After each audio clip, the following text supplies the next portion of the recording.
Jailer 2 படத்தோட shooting முடிஞ்சிருச்சு. இப்போ என்ன அடுத்தது என்னன்னா தலைவர் 173 தான். ஸோ ஏப்ரல் 27 இல்லைன்னா மே மாதம் ஃபர்ஸ்ட் வீக் வந்து இந்த படத்தோட ப்ரோமோ ஷூட் ஸ்டார்ட் பண்ண போகிறாங்க. அதுக்கு முன்னாடி தலைவர் 173 படத்தில் வந்து நிறைய குழப்பங்கள் இருக்குது. அது என்னென்னா ஆரம்பத்தில் வந்து சுந்தர் சியை கமிட் பண்ணுறாங்க. ஆனால் சுந்தர் சி 1 வீக்லேயே அந்த படத்துலேருந்து விலகிடுறாரு. அதுக்கு இப்போ நமக்கு காரணம் தெரிஞ்சிருக்குன்னு நினைக்கிறேன். ஏன்னா அவர் எலெக்ஷனில் நிற்க போகிற விஷயம் அவருக்கு முன்னாடியே தெரிஞ்சிருக்கு. அதனால் மேபி வந்து அவர் ஒரு பப்ளிக் நோட்டீஸ் கொடுத்துட்டு கூட அந்த படத்துலேருந்து விலகிட்டாருன்னு நம்ம நினைக்கலாம். அதுக்கடுத்து வந்து பார்த்தீங்கன்னா இந்த படத்தை சிபி சக்கரவர்த்தி டைரக்ட் பண்ணுவார் அப்படின்னு சொல்லி சொன்னாங்க. ஆனால் கொஞ்ச நாளைக்கு முன்னாடி என்ன ஆச்சுன்னு அப்படின்னா சிபி சக்கரவர்த்திக்கும் தெலுங்கு ப்ரொடியூசருக்கு இருக்கிற அக்ரிமெண்ட் வந்து வயலேட் ஆகிறதுனால அதை வந்து ஒன்றும் பிரேக் பண்ண முடியாது. ஸோ அதனால் வந்து நீங்கள் அவங்ககிட்ட போட்ட அக்ரிமெண்ட் படி நீங்கள் அவங்களுக்கு ஒரு படம் பண்ணி கொடுத்துட்டு தான் அடுத்து தான் வந்து நீங்கள் தலைவர் 173 பண்ணணும்னு சொல்லிட்டு பிரச்சனை பண்ணிக்கிட்டு இருந்தாங்க. ஆனால் இதில் வந்து ராஜ்கமல் ஃபிலிம்ஸ் வந்து அந்த ப்ரொடியூசர்கிட்ட பேசி ஓரளவுக்கு வந்து இதை வந்து ரெட்டிஃபை பண்ணிட்டாங்க. இப்போ அந்த சமயத்தில் என்ன நடந்துச்சுன்னு கேட்டிங்கன்னா சிபி சக்கரவர்த்தி வெளியே போனதுக்கப்புறம் அடுத்து தான் நம்ம அஸ்வத் மாரிமுத்து வந்து இந்த தலைவர் 173 படத்தை வந்து டைரக்ட் பண்ணுவோம்னு சொல்லிட்டு பேசிகிட்டு இருந்தாங்க. ஆக்சுவலாக என்னுடைய சேனல்லேயே நான் ஒரு வீடியோ போட்டிருந்தேன். ஸோ அந்த சமயத்தில் அதுதான் பேசப்பட்டுச்சு.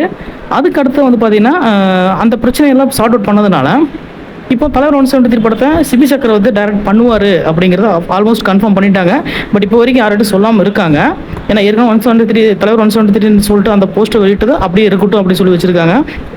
இப்போ இன்றைக்கி ஒரு இல்லை 2 நாளாக போயிட்டுருக்குது. ஆக்சுவலாக நேற்று ஓட்டு போட நான் கோயம்புத்தூர் போனதுனால என்னால் எந்த ஒரு அப்டேட் உங்களுக்கு கொடுக்க முடியல.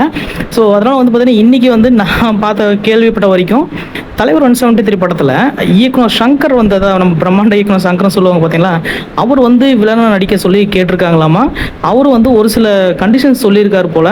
ஸோ அதுவும் வந்து ஓரளவுக்கு வந்து அவங்க ஷார்ட் அவுட் பண்ணிவிட்டு ஆல்மோஸ்ட் வந்து இவர் தான் வில்லனாக நடிக்க போகிறாரு அப்படிங்கிறத கன்ஃபார்ம் பண்ண போகிறாங்க. ஸோ இது கூடி சீக்கிரம் வந்து உங்களுக்கு அடுத்தடுத்து கேஸ்ட் ரிவீலிங்கில் வரும்னு தோணுது. அடுத்தது அப்புறம் வந்து பார்த்திங்கன்னா இந்த படத்தில் நம்ம உலகம் கமலஹாசனை வந்து பார்த்திங்கன்னா ஒரு சின்னதாக கேமியோ ரோல் பண்ணுவார் அப்படின்னு சொல்லிட்டு சொல்லிகிட்டு இருக்காங்க.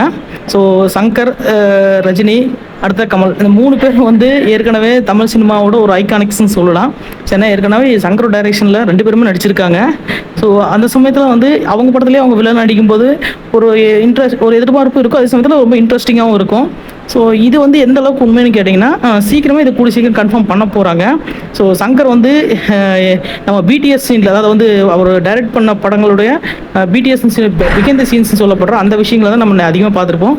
அதுவும் அந்த 2.0 படம், அந்த எந்திரன் படம், இந்த மாதிரி படங்களோட அதிகபட்சமாக நம்ம பார்த்துருப்போம். ஸோ அவர் எவ்வளோ ஹார்ட் ஒர்க் பண்ணுவார், எவ்வளோ வந்து எப்படியெல்லாம் ஒர்க் பண்ணுவார்ன்ட்டு. ஸோ இந்த சமயத்தில் இந்த மாதிரி ஒரு பிடிவாதமாக இருக்கிற மாதிரி ஒரு கேரக்டர் வந்து ஆக்சுவலாக சங்கர். ஸோ அவர் என்ன வேணுமோ அதை கிடைக்கிற வரைக்கும் அவர் விட மாட்டார் அப்படின்னு சொல்லி ஷூட்டிங் ஸ்பாட்டில் இருக்கவங்க சொல்லுவாங்க.